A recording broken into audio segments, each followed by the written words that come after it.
Hello বন্ধুরা, welcome back to my channel. কেমন আছো তোমরা সবাই? আশা করছি সকলেই খুব ভালো আছো। বন্ধুরা, প্রতিদিনের মতো আজকেও তোমাদের জন্য একটা রেসিপি নিয়ে চলে এসেছি। আজকে আমি তোমাদেরকে দেখাবো বন্ধুরা প্রাণ ঠান্ডা করা একটা শরবত বানিয়ে। আর এই শরবতটা আমি পুরো ফ্রুট দিয়ে বানাবো বন্ধুরা। তোমাদের কিন্তু এটা শরীরের পক্ষে যেমন ভালো হবে, সেটা কিন্তু মন প্রাণও ঠান্ডা করবে। এতটা সুন্দর শরবতটা খেতে লাগে বন্ধুরা, একবার না বানিয়ে খেলে কিন্তু তোমরা বুঝতে পারবে না যে এটা কতটা সুস্বাদু। তো বন্ধুরা, রেসিপিটা শেষ পর্যন্ত দেখতে থাকো, আশা করছি ভালো লাগবে। ভালো লাগলে অবশ্যই একটা লাইক দিয়ে কিন্তু আমার চ্যানেলটা সাবস্ক্রাইব করতে ভুলবে না। আর হ্যাঁ, ভিডিওটা কিন্তু বেশি বেশি করে তোমাদের বন্ধুদের সাথে শেয়ার করতে হবে, যাতে তারাও দেখে এটা বানাতে পারে। তো ভিডিওটা স্কিপ না করে দেখার অনুরোধ রইল বন্ধুরা। চলো এরপর আমরা শুরু করি কিভাবে বানালাম এই শরবতটা। এই দেখো, প্রথমে আমি এখানে নিয়েছি সাবুদানার একটা প্যাকেট।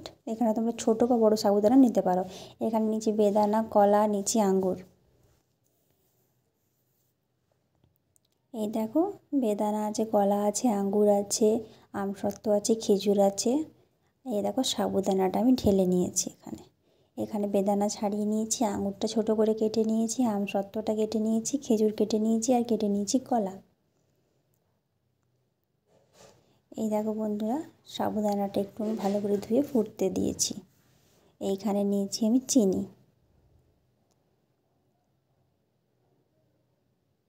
এই দেখো, এখানে দুধ ফুটতে দিয়েছি। দুধের মধ্যে সামান্য একটু এলাচ দিয়ে দিলাম 1 চামচ গুঁড়ো দুধ।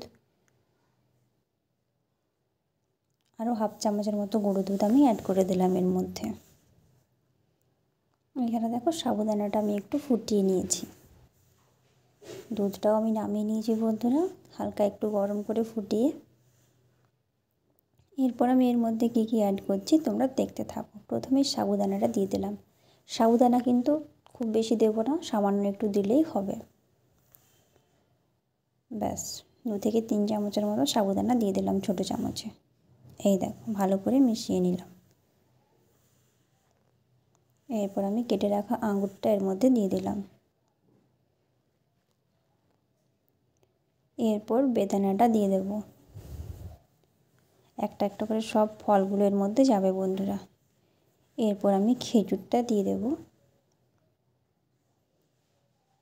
দিয়ে দিলাম আমসত্ত্ব, দিয়ে দিলাম কেটে রাখা কলা। সব কিছু আমি দিয়ে দিলাম, ভালো করে এটা মিশিয়ে নেব।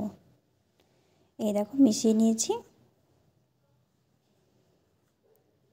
বন্ধুরা। মিশিয়ে আমি রেখে দিয়েছিলাম কিছুক্ষণ ফ্রিজে ঠান্ডা করার জন্য। এরপর আমি একটা গ্লাস নিয়েছি, গ্লাসের মধ্যে দিয়ে দিলাম বেদানা, দিয়ে দিলাম আমসত্ত্ব।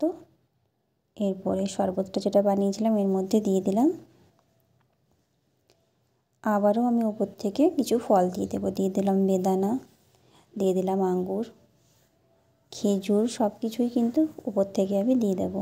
এই দেখো, কলা দিয়ে দিলাম, সব কিছুই কিন্তু দিয়ে দেবো। ব্যাস বন্ধুরা, একদম ঠান্ডা ঠান্ডা শরবত তৈরি হয়ে গেছে। এই দেখো, শরবত রেডি হয়ে গেছে বন্ধুরা, একদম ঠান্ডা করে নিয়ে এসেছি। এই শরবতটা খেলে কিন্তু মন প্রাণ সবই ঠান্ডা হবে। আর এটা কিন্তু বাচ্চা থেকে বড় সবাই খেতে পারে বন্ধুরা, শরীরের জন্য খুবই হেলদি এই শরবতটা। তো এই গরমে তোমরা এই শরবতটা অবশ্যই একবার বানিয়ে খেয়ে দেখবে বন্ধুরা, আশা করছি তোমাদের খুবই ভালো লাগবে। আর এটা খাওয়া কিন্তু খুবই ভালো। তো বন্ধুরা, ভিডিওটা ভালো লাগলে অবশ্যই একটা লাইক দেবে। আর এরকম আরও ভিডিও পাওয়ার জন্য কিন্তু আমার চ্যানেলটা অবশ্যই সাবস্ক্রাইব করে আমার পাশে থাকবে। বন্ধুরা দেখো, দেখেই মনে হচ্ছে যে কতটা সুস্বাদু হবে এই শরবতটা। তোমরা একবার না বানিয়ে খেলে কিন্তু বুঝতেই পারবে না যে কতটা সুস্বাদু। দেখো, পুরো একদম ফলে ভর্তি আছে। তো বন্ধুরা, তোমরা এই শরবতটা অবশ্যই বাড়িতে একবার বানিয়ে খাও, একদম অন্যরকম কিন্তু বন্ধুরা, খেতে খুবই ভালো লাগে এই শরবতটা। একবার বানিয়ে না খাওয়া পর্যন্ত তোমরা কিন্তু বুঝতে পারবে না যে কীভাবে এই শরবতটা এতটা সুস্বাদু হলো। তো তোমরা অবশ্যই বানাও। এটা কিন্তু তোমরা সব শরবতটা বানানোর পর তারপর ফ্রিজে রেখে আবার পরেও খেতে পারো, কিংবা আমি যেভাবে বানালাম সেভাবেও তোমরা বানিয়ে খেতে পারো। তোমাদের যেভাবে পছন্দ তোমরা সেভাবেই বানাবে। দেখো বন্ধুরা, তোমাদের একবার তুলে দেখাই যে ভেতরটা কতটা সুন্দর হয়েছে। এই দেখো। তো সবাই খুব ভালো থেকো, সুস্থ থেকো, সাবধানে থেকো সবাই।